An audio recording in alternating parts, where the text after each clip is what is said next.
Welcome back. It's Kovacs Report. I'm going to take a look at Fantastic Four 33, the final part of this arc and the final part of this run before it gets rebooted yet again to another #1 with Ryan North at the helm. Anyway, we're here to talk about Ryan North and Cory Smith on this issue. So I am going to go through the book page by page.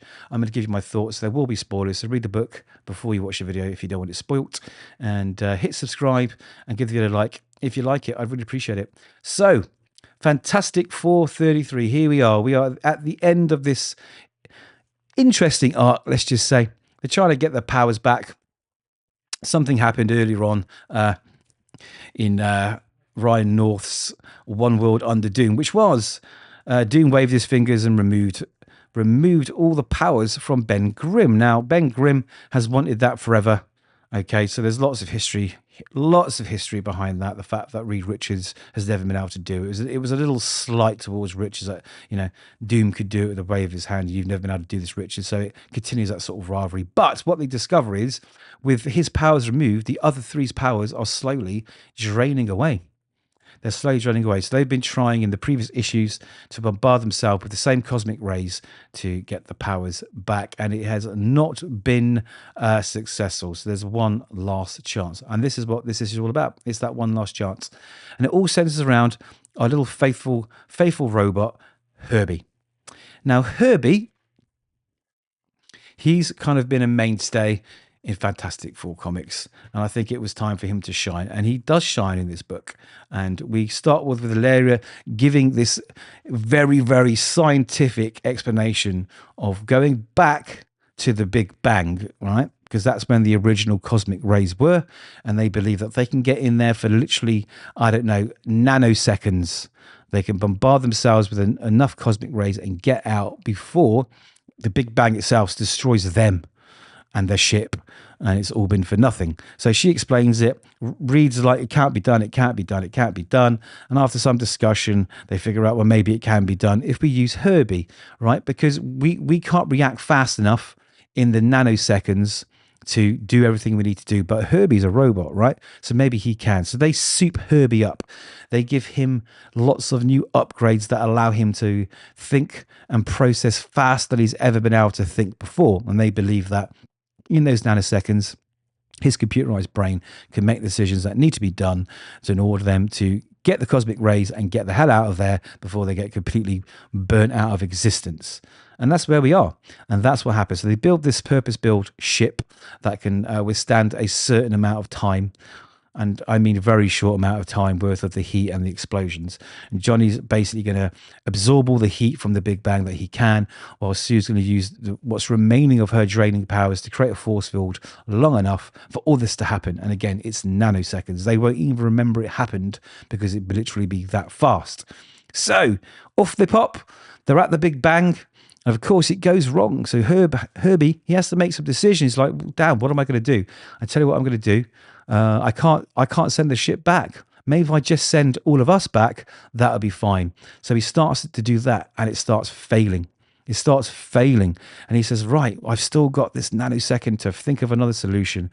And as we do that, he discusses how in this moment in time, he's a robot and he's not built to feel. But now that he's been reprogrammed, that extra processing power, there's the extra speed of thought, it kind of dawns on him that he loves these people, and this is an act of love, which is nice and it's soppy and it's cute.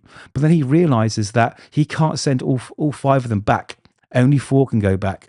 And of course, he decides to sacrifice himself for the rest of the Fantastic Four. But he can't send the ship back, and he can't send them back home.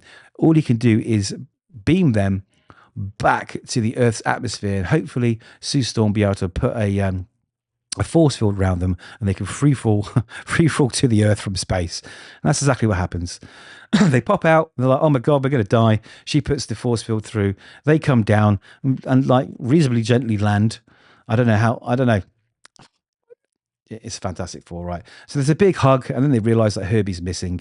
But then there's a little moment afterwards. We think, what's happened to Herbie? We don't know yet. But we have this sort of real high concept theory from Valeria and Reed Richards. She's saying, you know what, they talk all these scientific terms in here like baryogenesis, and I don't even know what any of that means. And the Big Bang created matter and antimatter in perfect symmetry. You know, she goes, that means that they should have destroyed each other and there should essentially be nothing left behind. You know, so that's the scientific process, right? So there's an equal number of positive and negative, let's just say. So they should cancel themselves out, meaning there should be no universe. So what factor could have changed that? Why are we here? Why is the universe here? Why do we walk around? Why do we talk? Why are there things? And they believe that maybe, just maybe, in that moment of time, that the answer was Herbie and Herbie's love for them. And that's what has originated everything. The world, the people in it, life, love, everything. And that's how he closes the book. A little sort of like nod to Herbie. Now, it is a bit saccharine sweet. It's a bit like, oh, okay. Oh, love creates everything.